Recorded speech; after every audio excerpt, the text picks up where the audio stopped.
Okay, in this example, we're going to do a practice return for a gentleman named Milton Sacre.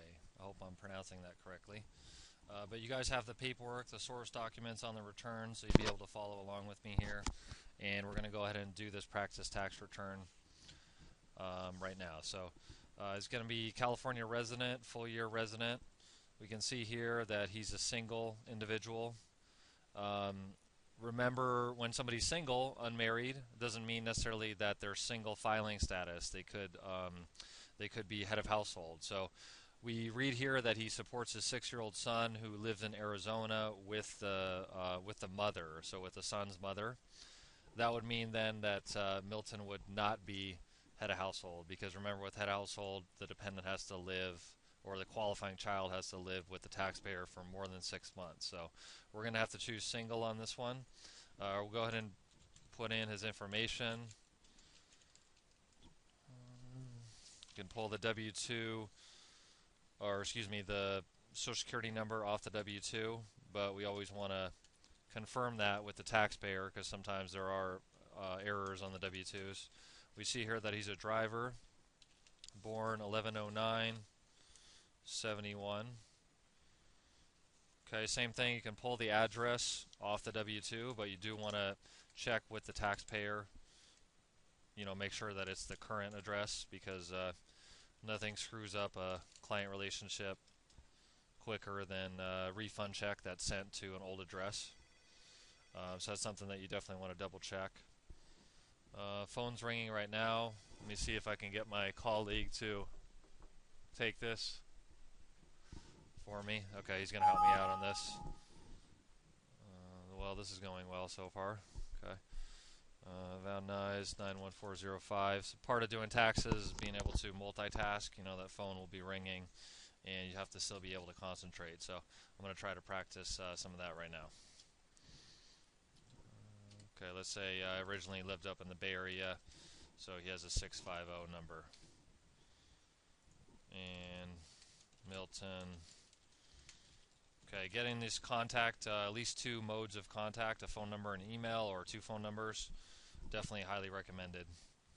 Okay, you can put in the preparer name, Pronto tax class graduate. We put that in there for you. We can see here that once we have the taxpayer's basic information in, one of the kind of challenging parts of this return is determining whether the son is a dependent or not. So for that, we want to run through the tests for who is a dependent, and we might want to just reference the internet just to kind of refresh ourselves. I want to show you guys, kind of the process of, you don't know the answer to something, you can always look it up and get some input on it. So test for dependent on taxes, and let's see what we come with. So we got publication 17. That's a good place to look for sure.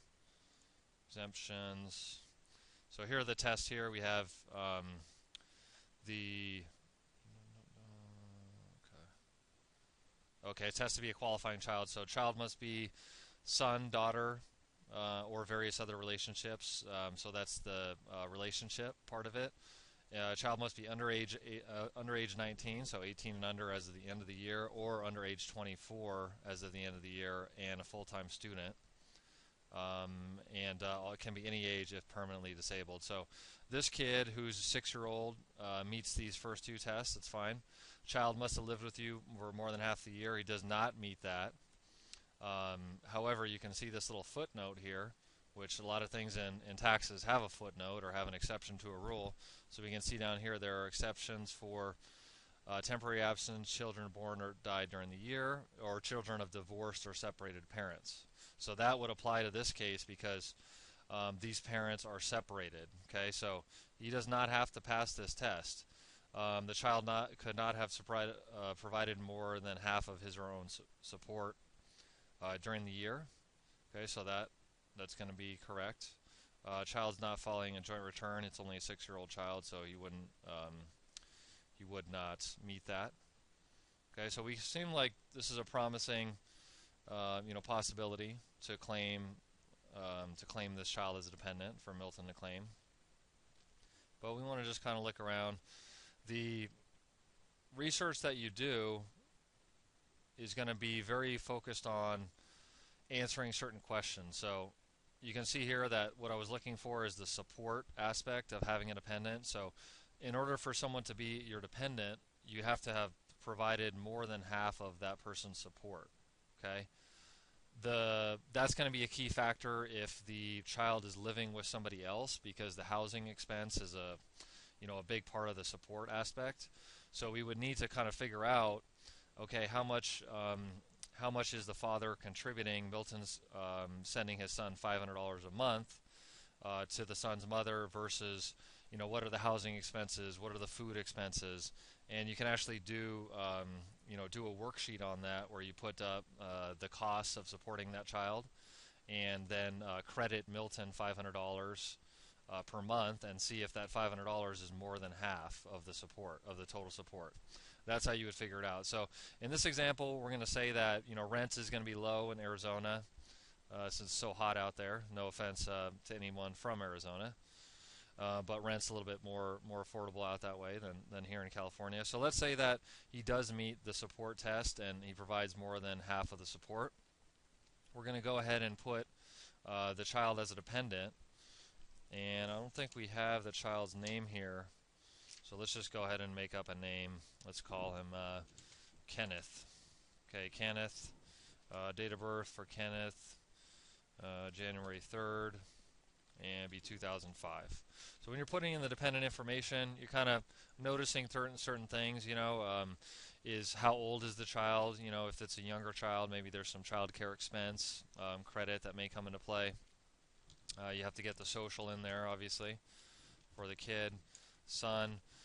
For months lived at home, it's going to be 0 in this case because child is not living with the taxpayer. Okay, so that's actually a key factor in this.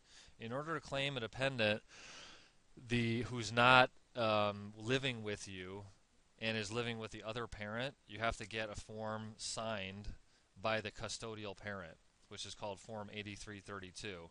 And basically what that form does is it releases the exemption from the custodial parent, who automatically has the right to claim the exemption, to the non-custodial parent. So in this case, it would be the mom giving permission for Milton to claim the dependent. So we'd go ahead and say claiming exemption. Okay, we can also we can put in multiple years at one time, so the person can give the exemption away for, say, a couple years, give the permission for the other parent to claim. In this case, let's just say it's 2012 only. Name of parent claiming exemption would be Milton. We always, especially in Lacert, when I notice you want to read the form after you fill it out. So let's see. This looks right. Name of non-custodial parent, yes. Okay, and then this looks fine. And this is the mother agreeing not to claim the exemption for this year. And so the custodial parent, the mother in this case, would sign here and put her social security number there, date. The taxpayer who's claiming the exemption, so in this case Milton, has to retain that record of that 8332. Otherwise, the custodial parent automatically has the right to claim the dependent, even if they're not supporting the dependent. So that's where it gets a little bit tricky, is with dependents, is say there's a divorce situation, or child's not living with the taxpayer. You can have some of these type of questions. For this example, we're just going to go ahead and move on, and we've satisfied our curiosity on that. As long as we have that 8332 signed by the mother, we can feel comfortable to go ahead and claim the dependent for Milton, claim his son for Milton. Okay, at this point, we are ready to get into the income section of it. So Milton works at Good Drivers Incorporated. Okay, he's got a W-2 for $17,500, withholdings on the federal, and then he has withholdings on California, as well as a little bit of STI tax.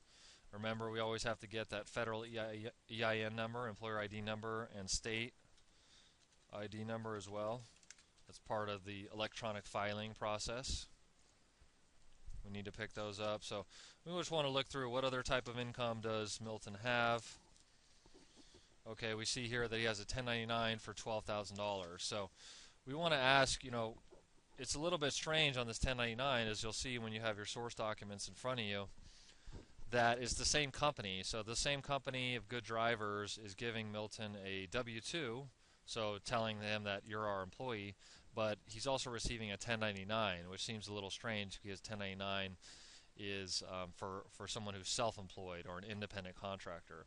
So we could try to think, what's the cause of that? Maybe he started as an independent contractor at the beginning of the year, so he was on a 1099, and then he became an employee.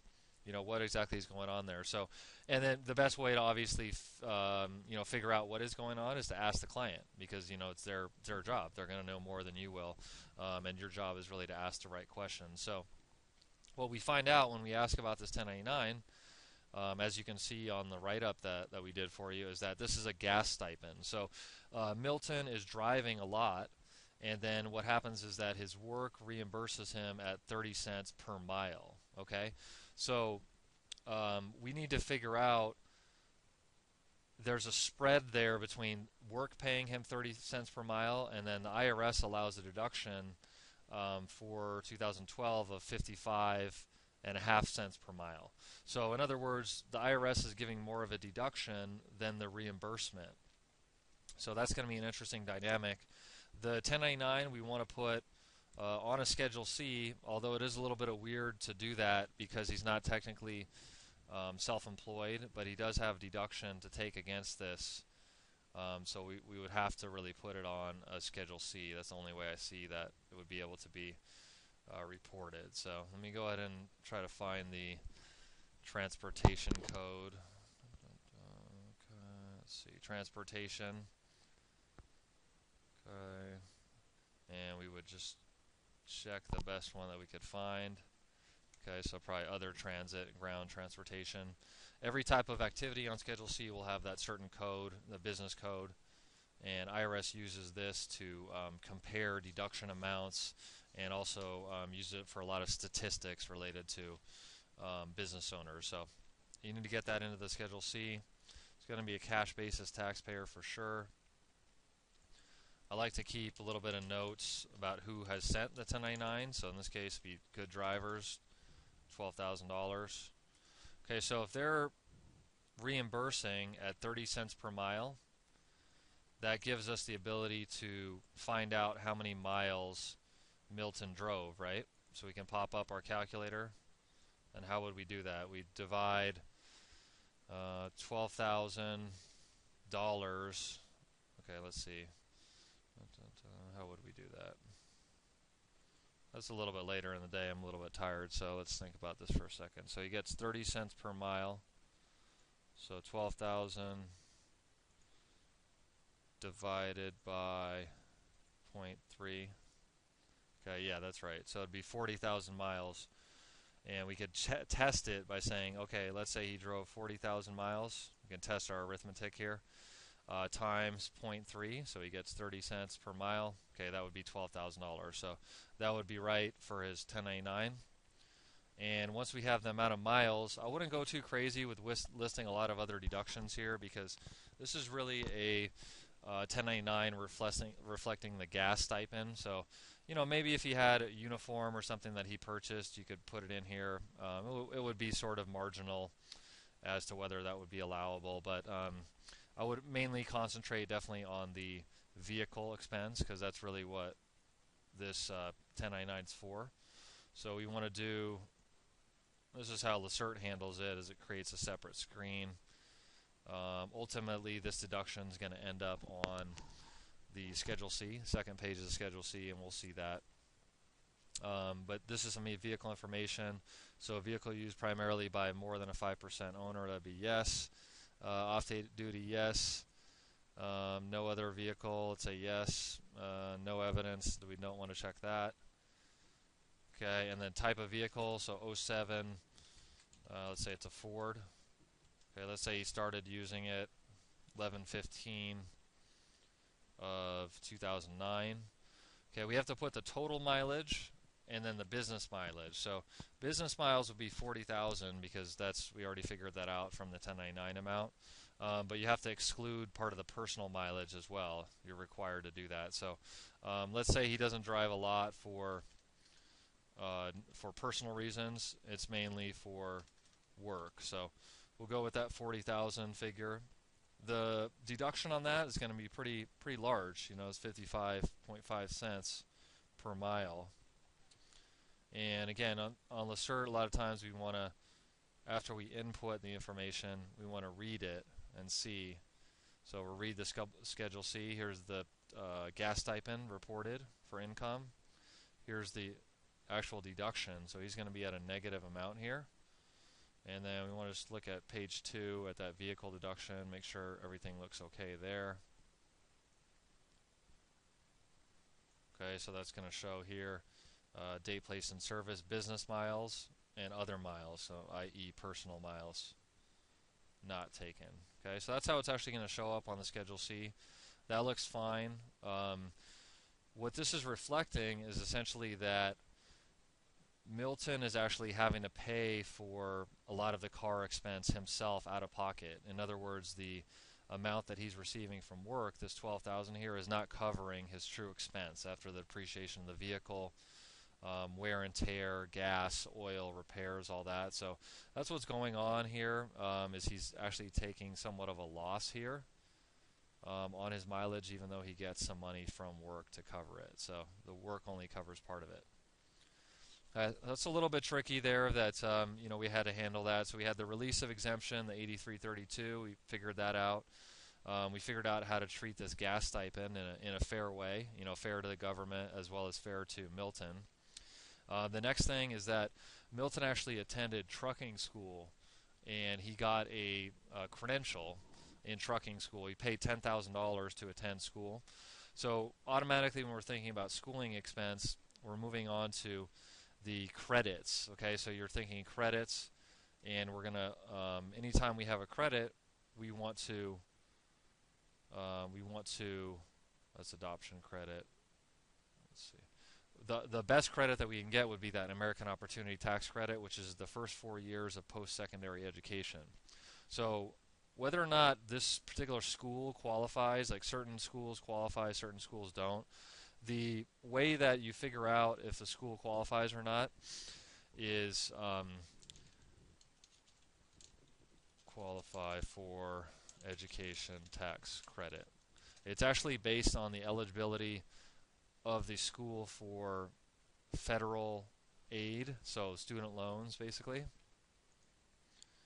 And we can kind of do some research here, basic research.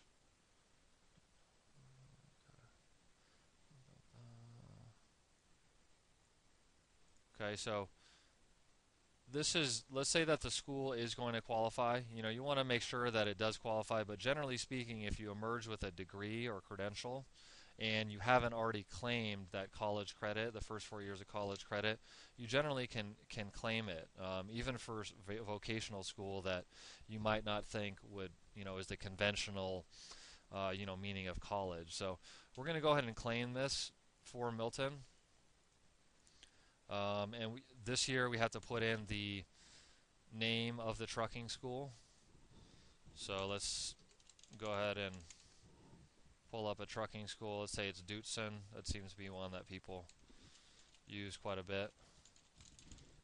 Okay. Put in address.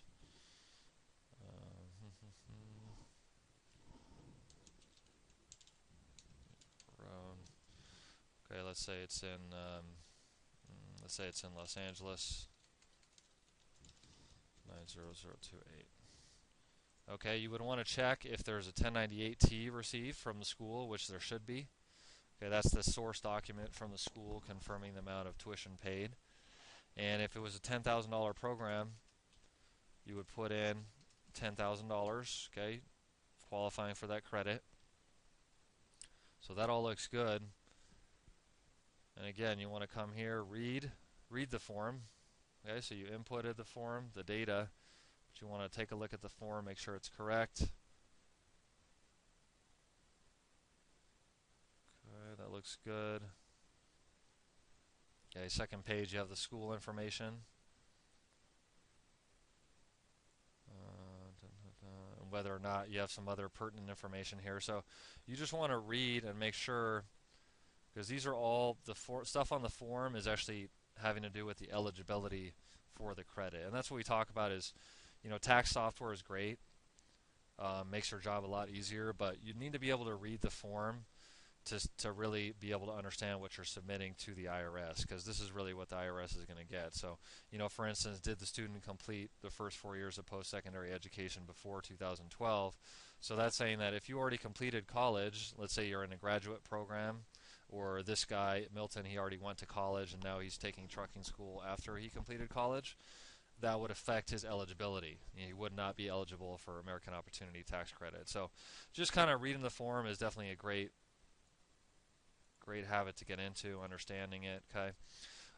Another little tricky thing that we added on here, so I tried to put in a few things that were kind of tricky, was that if you look at his last year's tax return, he actually has a net operating loss. And let's see what that was. Okay, that's amount of net operating loss would be $5,286, looks like. Let's see. Yeah, so that's 2011. He had another business loss and he didn't have as much income, so he actually ended up with a net operating loss. A net operating loss is a deduction, and that can be carried forward, so it can be moved from the previous year, so last year's tax return, to this year's tax return. And inside LaCert, that would be handled in the net operating loss section, which would be in screen 15. So year of the loss would be 2011, and initial loss would be 5,286. Okay, AMT loss is going to be the same because he doesn't have the AMT. Carryover available in 2012 should be the entire amount, and AMT carryover would be the same. So we don't want, with the net operating loss, we don't want to lose that deduction, because it is a deduction from the previous year. It's something that's very easy to lose, especially for a new client. So when you're reading that past year tax return, you want to take a look, not only for stock losses that might need to be carried over, but net operating loss is another deduction that can be carried over. So at this point, we've pretty much answered a lot of our questions. We also see that of the $500 that Milton sends to his son each month, 200 of that amount is used to pay for the child care expense at a licensed daycare that his son attends in Arizona. So that's getting to the idea of possibly claiming a credit for the child care credit. The only problem I have with that is that in order to do that, and we can see here that we need to put in a EIN.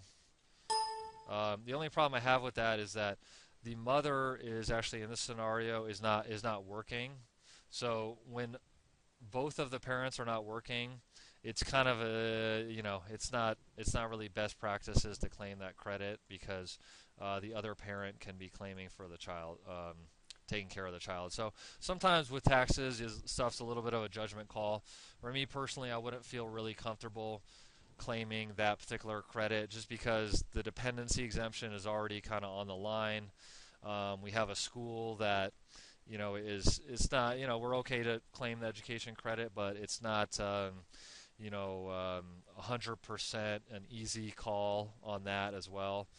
Net operating loss is also present. So certain tax returns, you kind of, it's a judgment call, and you got to work with your client to see, how aggressive that you want to be. Obviously you want to stay within the law all the time, but there's certain gray areas where you may want to be more aggressive, less aggressive. I would say for the child care credit, it's not going to be much of anything at all in terms of benefit. Like if you see here, taxable income's already at taxes at 0 on both the federal and the state, 0. So you don't really have any benefit to claim by claiming that child care credit. So I would just leave it alone, and that'd just be the way that I would handle it.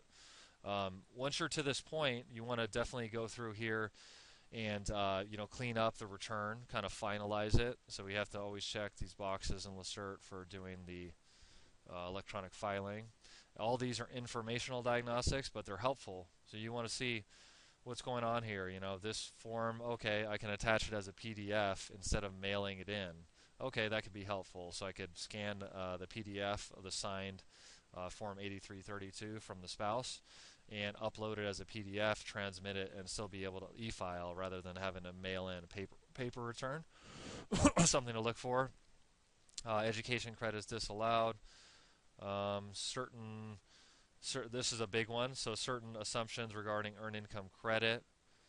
We want to make sure that Milton does not get the earned income credit. He can get the earned income credit for himself, so that's this $475, but he should not be getting the earned income credit for the child. So I would probably just go in here and actually suppress the earned income credit to make sure that for the child, to make sure that it's not being claimed on the child. Yeah, so Milton can get his earned income credit. Let me move this over here. So this earned income credit is for Milton for $475, but not for the child, because the child's not eligible, because remember, earned income credit, that child has to live with the taxpayer for more than 6 months of the year, more than half the year. And in this case, the child's living in Arizona, so that'd be something to definitely look out for. Direct deposit, yeah, most likely he would want that. Renter's credit, yes, he is a renter, so he does pay rent. Okay, once you have the return pretty much cleaned up and ready to go, we would go through, take a look at what's going on here. And this time I'll just go ahead and use the Form 1040 to explain the return. Just kind of mix it up a little bit. So the big news on this would be that he is going to be able to claim that son, and we have the backing of Form 8332 signed by the other parent, the custodial parent, to be able to claim that dependent. The wages, $17,500. On the Schedule C, he actually came out with a loss because, again, his employer is only paying 30 cents per mile, but the real deduction is 55.5 cents per mile. Other income here is actually be a loss, so that's that net operating loss from the previous year, and that is going to deduct this negative loss here is going to be a minus sign against the wages, and the net operating loss is also going to be reducing the wages. So we're all the way down to $2,014, and that's the adjusted gross income. On the second page, we're going to take standard deduction for a single person. That's enough to wipe out all of the taxable income. So you can see here negative taxable income already, and then also 2 exemptions, one for Milton, one for his son. So we're at 0 taxable income, and we're at 0 income tax. In this case, Milton's going to get a refund of his withholdings, so what he paid out of his W-2 is federal income tax, as well as the earned income credit for himself. We can click this worksheet, see how that's calculated if we want to. Okay, so that he gets that. He also gets part of the child tax credit, which is additional child tax credit, and he gets $1,000 of the portion, refundable portion of that American Opportunity Tax Credit for his schooling that he paid for. Okay, so since he doesn't have any tax and he has these payments in, and notice some of the things that I'm calling payments are actually refundable tax credits, which essentially count as payments. He's going to get a return of all of these payments here. He doesn't have any tax, so he's going to get that as a refund, $2,669. And it's a pretty good refund, not bad for his situation. You have the preparer information down here. You got your PTIN in there, and all the other information you need. This return looks good to go. Probably would do a direct deposit, most likely, for the refund, just to get it a little bit quicker. And yeah, hopefully that's helpful. A little bit of a tricky tax return, a couple different situations. The dependent, it was kind of questionable as to whether the non-custodial parent, which is Milton, would be able to claim that dependent. Remember, just because you can claim a dependent doesn't mean you can claim head of household. Those are 2 different things. We also had the tricky aspect of this gas stipend. And maybe some other tax professionals wouldn't even put that on Schedule C. Maybe they would list it as other income and not take any deductions against it. For me, I feel that it's very justified since it is related to the car expense to take off the mileage deduction. I think that that's fair. We also had a question about the education credit and which schools qualify. You can't have gone more than 4 years after high school and still claim the American Opportunity Tax Credit, so he got a nice credit on that. We also had a net operating loss that we had to pick up from the previous year and carry over to this year. And we'll just finish on that note of the net operating loss and see here that what I'm wondering here is there any other net operating loss that's going to be left over to use next year again? So I want to look through here and see if there's any indication of that. Let's see. So worksheets. Okay, child tax credit, that's fine. Federal income tax withheld, earned income credit, yes. That's fine.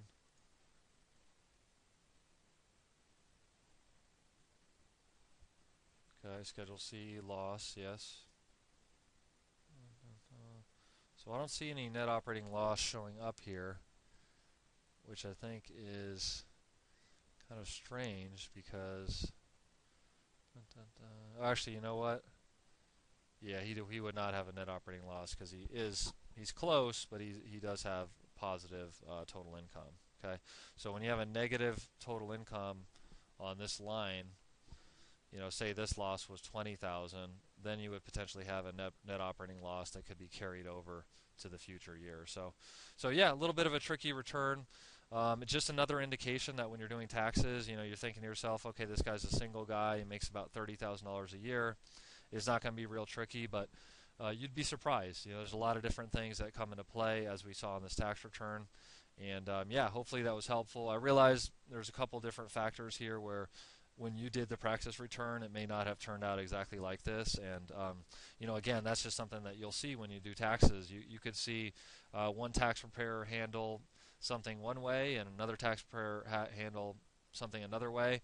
And sometimes each of those ways, even though they're different, can have validity to them. So that just shows you that, yes, there are a lot of numbers involved in tax preparation, but there's also a lot of judgment calls and kind of treatment. That's why we use the term tax treatment, and that goes to your value as a tax preparer, is being able to make those judgment calls in an informed and knowledgeable way. So, all right, have a great day, guys. Hopefully this was helpful, and I'll see you for the next one.